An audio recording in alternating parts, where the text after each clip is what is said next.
राम से बड़ा राम का नाम क्यों।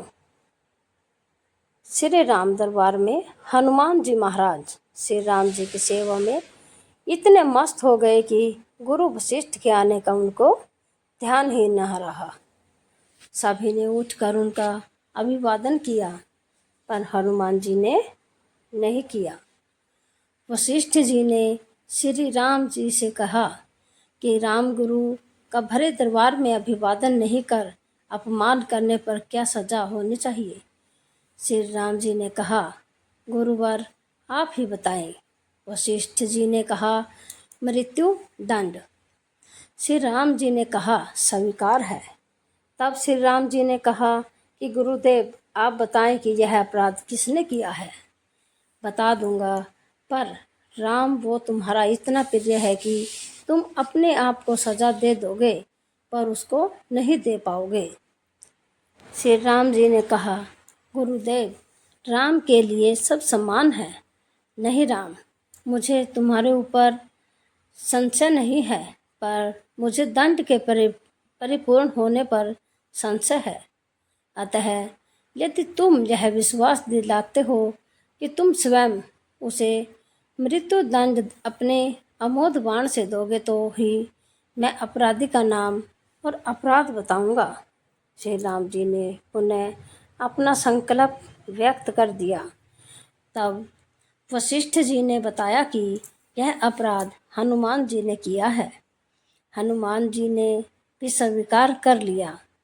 तब दरबार में राम जी ने घोषणा की कि कल सायंकाल सरयू के तट पर हनुमान जी को मैं स्वयं अपने अमोघ बाण से मृत्यु दंड दूंगा। हनुमान जी के घर जाने पर उदासी की अवस्था में माता अंजनी ने देखा तो चकित रह गई कि मेरा लाल महावीर, अतुलित बल का स्वामी, ज्ञान का भंडार आज इस अवस्था में। माता ने बार बार पूछा, पर जब हनुमान चुप रहे तो माता ने अपने दूध का वास्ता देकर पूछा। तब हनुमान जी ने बताया कि यह प्रकरण हुआ है अनजाने में। माता आप जानती है कि हनुमान को संपूर्ण ब्रह्मांड में कोई नहीं मार सकता, पर भगवान श्री राम के अमोघ बाण से भी कोई नहीं बचा सकता। तब माता ने कहा कि हनुमान, मैंने भगवान शंकर से राम नाम मंत्र प्राप्त किया था और तुम्हें भी जन्म के साथ ही यह नाम घोटी में पिलाया, जिसके प्रताप से तुमने बचपन में ही सूर्य को फल समझकर मुख में ले लिया था। उस राम नाम के होते हुए हनुमान कोई भी तुम्हारा बाल विवाह का नहीं कर सका, चाहे वो राम स्वयं भी हो।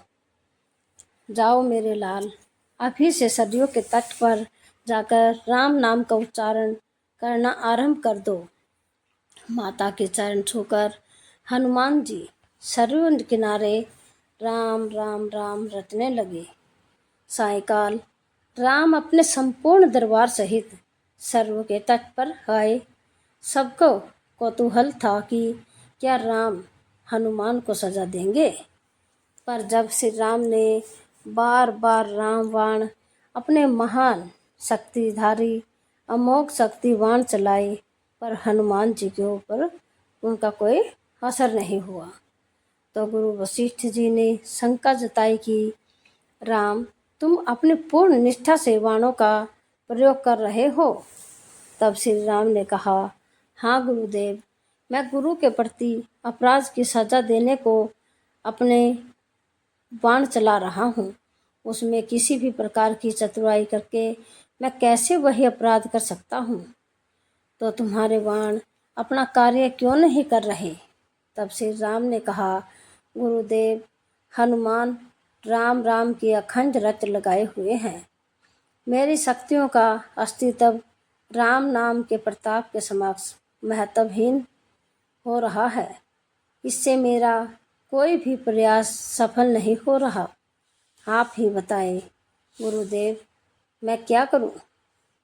गुरुदेव ने कहा, हे राम, आज से मैं तुम्हारे साथ तुम्हारे दरबार को त्याग कर अपने आश्रम जा रहा हूँ, जहाँ राम नाम का नियंत्रण जप करूँगा।